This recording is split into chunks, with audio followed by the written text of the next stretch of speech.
নমস্কার, কেমন আছেন সবাই? মৌ এন্ড শ্যামলী রান্নাঘরে একটি ব্লগে আপনাদের স্বাগত জানাই। আজকে আমি খাকলা মাছ রান্না করব, খাকলা মাছের চচ্চড়ি। চলেন ভিডিওটা শুরু করি।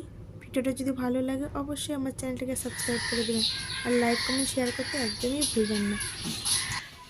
মাছের মধ্যে লবণ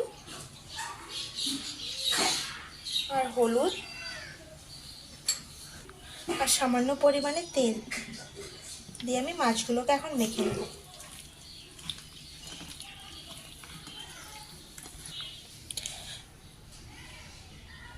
কড়াই গরম হয়ে গেছে, এখন আমি এর মধ্যে তেল দিয়ে দেব।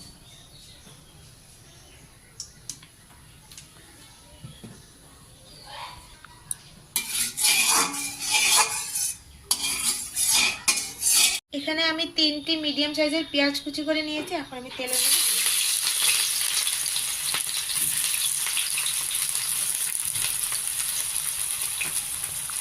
আর কয়েকটি চিরা কাঁচা লঙ্কা দেব।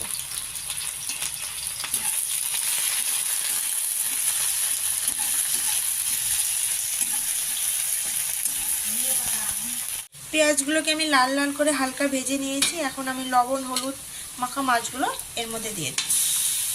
আমি মাছগুলোকে ভেজে নিয়ে নেই, আপনারা চাইলে ভেজে নিতেও পারেন।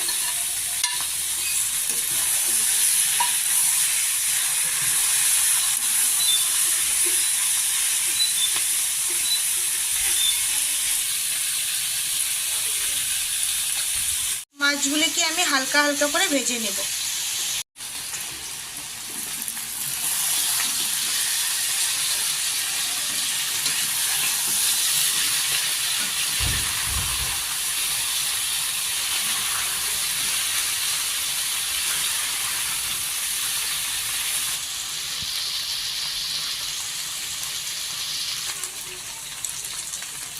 এখন এর মধ্যে আমি সামান্য পরিমাণে হলুদ গুঁড়ো দিব, কারণ আমি হলুদ আগেই দিয়ে দিয়েছিলাম। আর 1 চামচ জিরে গুঁড়ো, সামান্য পরিমাণে লবণ।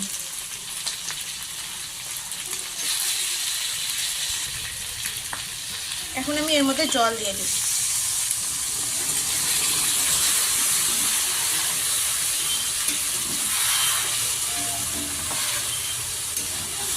জল দেওয়ার পর আমি আরও 5-7 মিনিট রান্না করে নেব।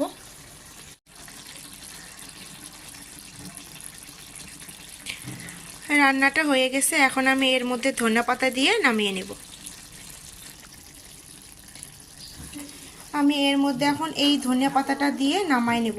আমরা তো এটাকে গাঢ় ধনিয়া পাতা বলি, আপনারা কি নামে জানেন অবশ্যই আমাকে কমেন্ট সেকশনে জানাবেন। এখন আমি ধনিয়া পাতাটা দিয়ে